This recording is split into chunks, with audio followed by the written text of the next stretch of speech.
water, it's electricity, it's roads, it's access to the economy. Sivakalise inhlangano isigaba sikazolonke se-ANC kukwehla komgangatho wamasipala kweli. Lusaxakene nento usapho lentwazana eneminyaka elishumi elinesine enesifo esenza amathambo akhulele ngaphakathi blood disease.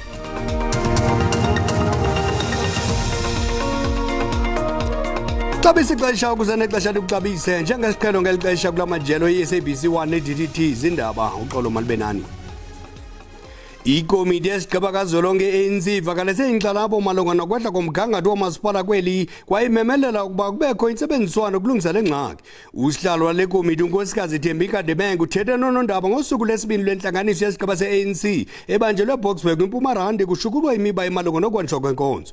Ingxelo yesensus ka-2022 ibonisa ukuba iphuculiwe inkqubo yokwanjwa kwenkonzo susela ngo-2001 ukuya ku-2022 kwaye ngamakhaya ngaphaya kwe-80% afumana amanzi ecocekileyo. Ungademenga uthi akwanelanga oku nanjengoko urhulumente esebenzisana nomphicoti jikelele nomasipala ukuphucula inkqubo yokwanjwa kwenkonzo.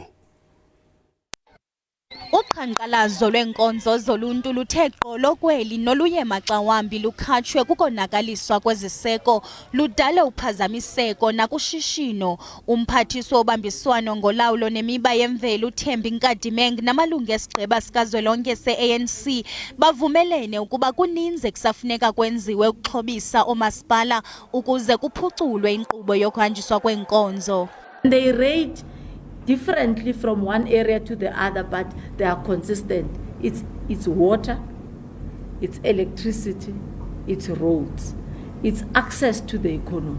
So you could put them in either way depending on where you are. If you are in a municipality like Eguruleni, where we are, access to services for the municipalities to be able to collect, it's different than a municipality in Mkanduli. Urhulumente uthi inzame zokulungisa iziseko nokuphucula inkqubo yokhanjiswa kweenkonzo ziphazanyiswa ngoonokontraka abanikwa umsebenzi wokwakha iziseko suke bangenzi umsebenzi ngendlela efanelekileyo. Kungoku nje kusekwe amaqela ohlukeneyo kwilinge lokusombulula le ngxaki. Construction mafias, whether is Minister Chikunga and Sanral trying to do a road and whatever road that cuts through a settlement, it has a potential of it being stopped, whether it's a municipal water project in a particular. So construction mafias are relatively a common phenomenon, which is a problem. Urhulumente ukwaseke iqonga lokulwa norhwaphilizo ebambisene kunye negunya abantu lezotshutshiso nenkonzo yesipolisa kweli uqubisana nemiba ichaphazela ukuhanjiswa kweenkonzo. Kusenjalo ilungu lesigaba sikazolonke se-ANC elikwangumphathiswa wezamanzi nogutyulo umnumzana Senzo Mchunu lithi elo Mzantsi Afrika linawo amanzi oneleyo nangona eshokoxekile kwezinye iindawo. Ukukuza nanjengokwisixeko saseRhawutini esaseTshwane sifumene ubunzima kweziveki zimbalwa ukunikezela ngamanzi eluntwini. Umnumzana Mchunu uthi ukwehla komgangatho wamasipala akufunekanga kuchaphazela ubonelelo ngamanzi. Ebethetha kwintlanganiso yesigaba sikazolonke se-ANC ebanjelwe eBoksburg. A worrying situation is on the services side, which is the second stream, water services. This is water provision, but the normal word that gets used is water reticulation to your homes, to the various households, and to communities. That's where we have a problem. In terms of the legislative architecture in the country, that is the duty that falls within the purview of local government, via water services authorities, which are municipalities that have been designated as water service authorities. By and large, many of the municipalities in South Africa are water services. They are water service authorities. But over years, all of us know municipalities have been declining in terms of their capacity to provide water or to provide services generally, and water included there, and in particular water. Now, with that decline, it was clear that water provision was going to suffer. So what are we doing in order to turn the situation around so that the decline of municipality doesn't decline automatically with water services? I-SABC eMpumalanga ithembise ngokusombulula inhlaningi yemiba ithwaxa abahlali basesimile eSABC. Ephehlelela iphulo le-Red October usosiba welikala eMpumalanga umnumzana lakhe Mbuyane uthi injongo yeliphulo kukuqhubisana namaxabiso axhomileyo kwilizwe. Xa uyijonge udlula ngendlela ungathi iyathembisa noko, kodwa ilokishi isimile ijamelene neengxaki zonikezelo lwenkonzo. Bambi bahlala kwimeko ezingakhinyisi mathe ngeyona ndlela. Inzwela-ngqesho iqatsele abahlali bathi minyaka le bayavota kodwa impucuko intsomi. The biggest challenge for us as young people in this community is there are no job opportunities. Our roads are in a bad state. We struggle with water as well. We don't have electricity, we don't have water. We are struggling. We are told we are not supposed to live here because of the water tank close by. Amalungu e-African National Congress ne-SACP angene ezitalatweni ekhuthaza abahlali baseSABC ukuba baye eluvotweni kunyaka ozayo. I-SACP ithi iphulo i-Red October lijolise kusiphuleni nengcambu ingxele likakhethekile. People are unemployed, service delivery is a challenge, people are still living in shacks. So there's serious poverty and unemployment. Nyakenya amakomanisi athetha ngelithi aza kungenela unyulo ngokuzimeleyo ngo-2024, kodwa kungokunje acule linye iculo. It's either we agree to change the thing that we're doing, or else we must split so that the party must follow its own program that is believing that is a correct way of handling that. So we've been having conversation around that, and we are converging and coming closer to each other in terms of what the things are going to be. Kunjalo abahlali kulindleke bavotele uceba omtsha kunyulo lovalo zikhewu ngomhla wama-25 kule imiyo. Ngxelo zihambisa zithi walahla uceba wangaphambili kutyholwa kuba emva kongathobeli umbutho. Intwazana neminyaka eli-14 uSumukuhle Blanket onesifo esenza amathambo akhulele ngaphakathi icela uncedo eluntwini ukuze yenziwe utyando lokulungisa imilenze yayo. Usapho lwakwaBlanket eMonti eMpuma Koloni luthi isebe lezempilo alikwazi ukwenza olu tyando ngenxa yokushokoxeka kwezixhobo ezidingeka kolu tyando kwaye ixesha lixhatshwe yinja. Esi sifo nesenza amathamba akhulele ngaphakathi sibenze nzima ubomi bukaSimohlule. Ukusokola kwakhe ukahamba kumjongisa ngabantu kukwamenza ixhoba lokuxhatshazwa. Aba basisanda uqala unibona bayandigezela like bandibiza ngamagama engabathandiyo. Kodwa ezibandikhula ke ngoku ndaye nda-understand imeko yam. Nomama wangicebisa uba mandibe ne-thick skin. Usapho lwakhe kufuneka luhlale lukufuphi kuye ukumnceda afikelele apho angakwaziyo ukufikelela khona. Akho zitoilet kule ndawo sihlala kuyo, so ufuneka ndisoloko ndikhona ukumnceda xa ebheka kwindlu esecaleni ngoba usebenzisa ibhakethi, so ufuneka ndibe khona umncedisa kwela bhakethi nohamba ndiyolichitha. And ndiyacela noba umuntu onosinceda ne-NGOs bazikhona ezinosinceda in terms of i-operation ngoba okwangoku ku-Department of Health uthe abanayo infrastructure for ukwenza le operation. Isebe lezempilo ephondweni lithi liza kuwulungisa umba weziseko kweli phondo. Kukhona izicwangciso zokuba kwakhiwe ngokutsha elicandelo. Kwakuwe kugqityiwe kuyakuthi kubekho isithuba esithe gabalala nesiyakwenza izigulane zikwazi ukunyangwa ngendlela ikhawulezileyo. Imeko kaSimohlule iyayisiba maxongo ngokuhamba kwexesha. Oogqirha bathi olu tyando kufuneka lenziwe umntwana engekadluli kwiminyaka eli-12 ukuze kungabikho magingxigingxi. Iminyaka asele edlulile kuyo uSimohlule. Ndingusidima Mfeku kwiindaba ze-SABC eMonti. Ukanti aboyisiwe amanzi kwezinye indawo kumasipala waseTshwane emva kokuphazamiseka okushiya abahlali bengenamanzi esusela ngoLwesine. Umasipala uthi uqaphele unobangela uphazamiseko lwamanzi eGarankuwa neendawo ezikufutshane. Amagosa anti aza kuqhuba nokujonga ukwandiswa kwamanzi i-Rand Water nakwezinye indawo phantsi kwalo masipala. Esi sixeko sithi uphando luveze imicelimingeni yobuxhakaxhaka kwinkqubo yamanzi yale lokishi ebonelela ngovimba bamanzi empuma nasentshona. A shortage of water started on Thursday and then we received water yesterday morning. Abahlali babongozwa ukuba banciphise ukusebenzisa amanzi nanjengoko isixeko sigqithise kwi-15 ekhulwini. The fault has since been addressed and water is now flowing at maximum capacity. The water levels in the 2 reservoirs are expected to pick up soon. Kusenjalo, isixeko sithi izigadla zetanki zamanzi ziza kuthunyelwa kubahlali base-Waterkloof. Idabi lokulwela isihlalo sobukhosi bamaZulu kulindeleke liqhube ngomso kwingudla ephakanywe yomntla Gauteng. uPrince Makade Zulu ongunyana omkhulu kakumkani uGoodwill Zwelithini osowakhothama ukholelwe kubeni nguye ufanelekileyo ukuba indlalifa yobukhosi. Abaxhasi bakhe kwindlu yobukumkani bamaZulu baqinisekile ukuba banazo izizathu ezaneleyo zokuyisusa ikumkani esesihlalweni.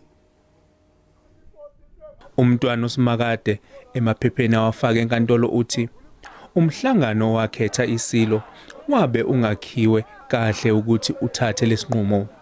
Uthi wabe eqokwe amalungu omndeni waseNdlunkulu njengozothatha isihlalo.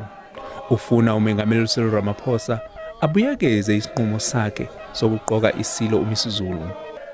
Icala laguqa ngoMeyi ukuze uhlangothi lwesilo lukwazi ukuthi lufake amaphepha okuphendula abengafakiwe. Umluko sibheke enkantolo siyazethemba ukuthi noma sibonele ubuqili namanga nenkohliso iholela ekutheni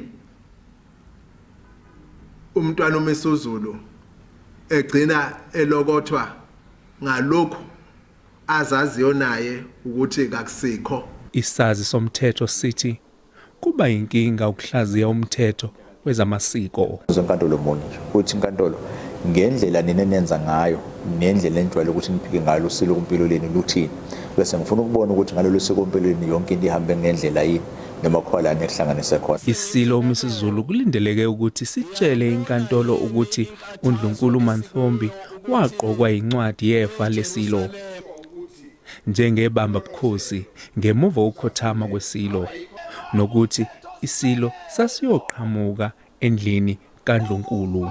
Khona manjalo abeseka isilo uMisuzulu sebenxuse izintombi kanye namabutho ukuthi aphume ngobuningi bawo bayokweseka isilo enkantolo ePretoria High Court. Lodi Khadebe, SABC News, eThekwini. Umphathiswa wezombane uGqr Nkosi Njora Mokgopa uza kusindleka ingqungquthela yemveliso yamandla ombane kusetyenziswa amanzi ngomso nangolwesibini eKapa. Olu lwamandla ombane lubonwa njengolucocekileyo nolukhuselekileyo kokusingqongileyo kwaye uMzantsi Afrika uphakathi kwamazwe aseAfrika anokulisebenzisa. Eli lilinge lokufikelela kwinqanaba lokuphelisa nya ungcoliseko lomoya kwimveliso yombane. Afrika ufikelela kwisigqibo sokuphehlelela imveliso yombane kusetyenziswa amanzi ngelokukhawulezisa ingxoxo nababandakanyekayo malunga nokungena koluhlobo lwemveliso yezamandla. Ramaphosa uthisele kanje umqela uqinisekisa ukuba kutsalwa necandelo labucala lityale kule mveliso yombane. We're taking it to a different level, a project focus, and the project focus is really led by the private sector.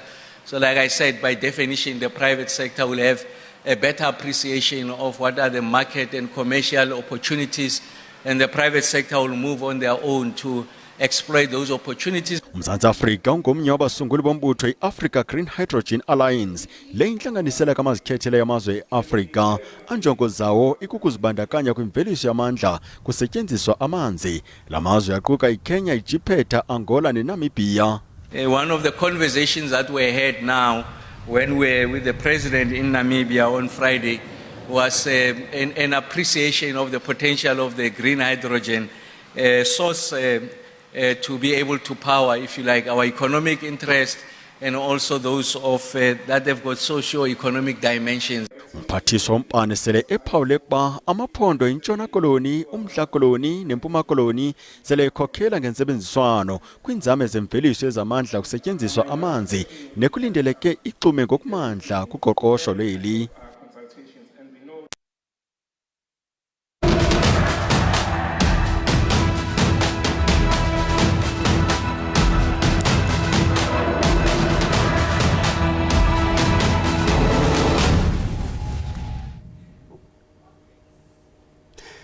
Ilizwe lakaSirayeli linalo ilungelo lokuzikhusela nako liphina ukuhlaselo. Lo ngumyalezo abemi beli abaxhasela kwaSirayeli ukuzemva kokuba ababemi bebambe indibano eGauteng ukunika imbeko kumaSirayeli abhubhe kuhlaselo leHamas kwimpela veki edlulileyo.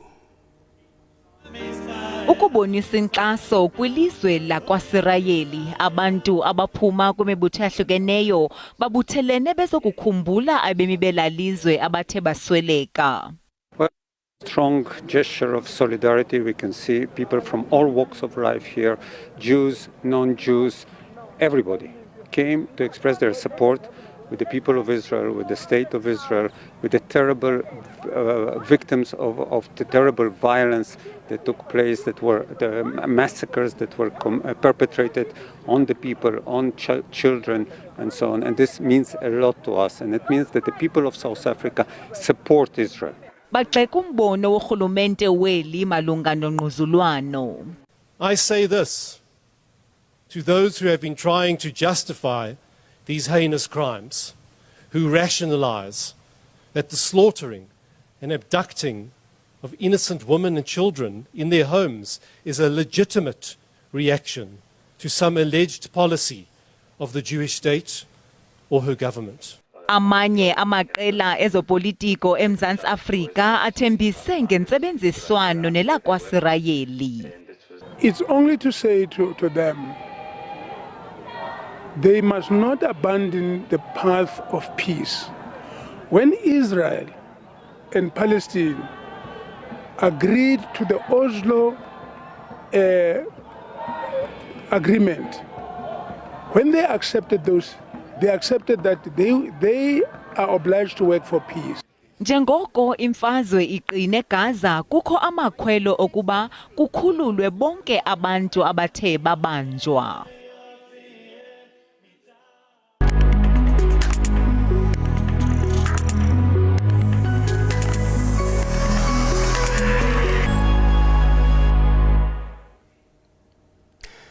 Phantse sonke sike sayifumana i-SMS ethi siphumelele ukhuphiswano esingakhange silungenele. Lento ke ixhaphakile kwa uninzi lungamaxhoba lento. Le SMS iye icele ukuba ubhatale imali ukuze ufumane ibhaso lakho. Emva koko bayanyamalala benzi bobubi. Ukhona ke usandile ehlangana intatheli yethu ezobuchwepheshe apha e-studio ukusinika indlela zokuqubisana nalo mkhwa. Sikwamkele emqadi. Khawusho umuntu ofumana le SMS makathini? Masiqale senje Bhele apha kuvela okanye kuthi gqi umyalezo obhalwe ngesilungu othi you've won a prize. Apha kusetyenziswa amagama we-celebrities esizaziyo nesizithandayo nesizithembayo okanye ii-brands ezinkulu esizaziyo. Into abantu makusetyenziswe ezi zinto ke bayayazi uba uzawuba nalo ithemba okanye amathuba wakho uba ubathemba aba bantu aza kwenyuka. Kodwa phambi kokuba ufumane le mali okanye elibhaso kuthiwa bhatala imali. Ngelishwa ke lomhluzi wamanqina uyawuthi ukuyibhatala le mali Bhele anyamalale lamadoda okanye aba bantu. Uza kuhlula njani ke phakathi kwe-competition eyiyo nengeyiyo? I-competition eyiyo ngakumbe yenzeka ku-social media okanye i-SMS okanye i-email. Uzawuqaphela okokubana kukho lento kuthiwa i-verification okanye i-account okuthiwa i-verified. Siyibona ngalamgorekitsho. Loo nto le yenzeka kwi-celebrities nezi-brands. Abantu ke engafunekanga sibathembe ke ngaba bantu bangekho verified. Bona ke bathi phambi kokuba ufumane ibhaso bhatala le mali. Kunjalo nje bhatala ngokukhawuleza. Bayaxhesha. Into abantu babathi mawubhatale le mali ke Bhele kukuba bathi bona kufuneka babhatala lento kuthiwa zii-taxes ngoba ubukhulu becala ngabantu abangekho kweli lizwe loMzantsi Afrika. Umbuzo ke xa ufumana le SMS okanye le email ufuna uzibuza wona kukuba ubuyingenele na i-competition sele ufuna ukuwina nje. Okwesibini kukho intetho ethi ngesilungu Bhele, if it's too good to be true ayiyo. Ngosibhele abantu ke bangenza njani? Abantu ke into efuneka bayiqaphele ke okugqibela yila email. Ungayikliki into ene uyifumana kwi-email ene link ngoba ukuyiklika kwakho la link leyana umkile wona okanye information yakho imkile. Ubukhulu becala sukuyihoya into edibene ne-competition kodwa uba uyayibona uba isuka kwikhampani ocinga fanele ungayithemba kungcono ubafonele uthethe nabo ubuqu kodwa suyihoya. nangamzomqathi xesha lutshapha.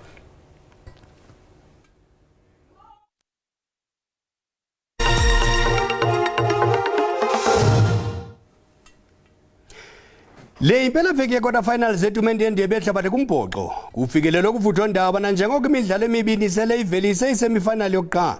Amaqela kumazantsi hemisphere abonakalise ubunganga. I-Argentina ibethe iWales ngamanqaku ayi-29 kwayi-17, logama iNew Zealand yoyise i-Ireland ngamanqaku ayi-28 kwayi-24. Kwimidlalo yangokuhlwa nje iNgilane ibethe iFiji ngamanqaku ayi-30 kwayi-24. Onke amehlo bemibeli athe ntsho kumabhokobhoko xa ithathana neFrance ukanti namagqala ombhoxo aphefumle ngakulindeleyo.